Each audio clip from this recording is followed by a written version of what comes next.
Prosecutors on Wednesday expanded their case against the police who were at the scene of George Floyd's death, charging 3 of the officers with aiding and abetting a murder and upgrading the charges against the officer who pressed his knee on Floyd's neck to second-degree murder. The most serious charge was filed against Derek Chauvin, whose caught-on video treatment of the handcuffed Floyd spurred worldwide protests.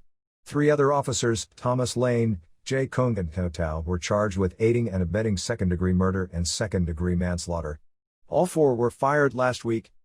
The new charges were sought by Minnesota Attorney General Keith Ellison, who called the protests unleashed by the death dramatic and necessary and said Floyd should be here and he is not. His life had value and we will seek justice, Ellison said.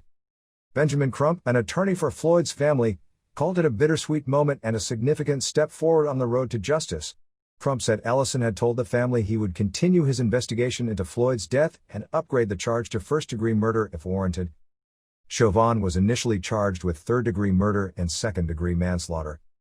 The move powerfully punctuated an unprecedented week in modern American history, in which largely peaceful protests took place in communities of all sizes but were rocked by bouts of violence, including deadly attacks on officers, rampant thefts and arson in some places. Earlier Wednesday, in a visit to a makeshift shrine at the street corner where Floyd died, his family had again called for the arrests of Lane, Kung, and Tao, a demand echoed by their attorney. "We are demanding justice," Crump said. Some of the rockiness of the days since Floyd's death May 25 dissipated on Tuesday night, with demonstrations continuing around the country, but without major reports of violence.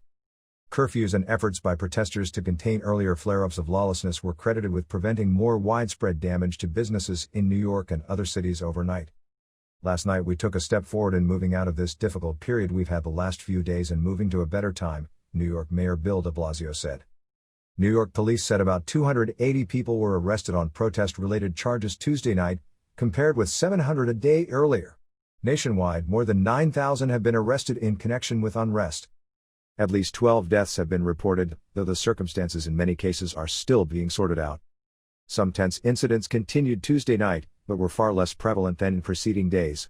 Police and National Guard troops used tear gas, flashbang grenades, non-lethal rounds and other means of dispersing crowds near a police precinct in Seattle, near Centennial Park in Atlanta, and at demonstrations in Tampa and St. Petersburg, Florida.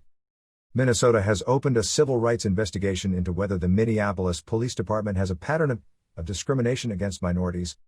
Floyd's death sparked protests around the world. Pope Francis called for national reconciliation and peace, saying he has witnessed with great concern the disturbing social unrest in the U.S. "My friends, we cannot tolerate or turn a blind eye to racism and exclusion in any form and yet claim to defend the sacredness of every human life," he said Wednesday. President Donald Trump has pushed the nation's governors to take a hard line against the violence, saying Tuesday that lowlifes and losers were taking over New York streets. He again tweeted Wednesday, "Law and order." More than 20,000 National Guard members have been called up in 29 states to deal with the violence. In Philadelphia, a statue of former Mayor Frank Rizzo was removed by the city early Wednesday after repeatedly being targeted by vandals. Rizzo presided over a police force widely accused of racism and brutality in the 1970s. Some protesters framed the burgeoning movement as a necessity after a long list of killings by police.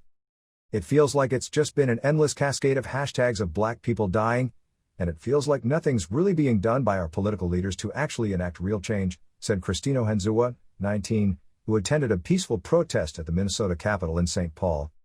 "There's always going to be a breaking point. I think right now, we're seeing the breaking point around the country,"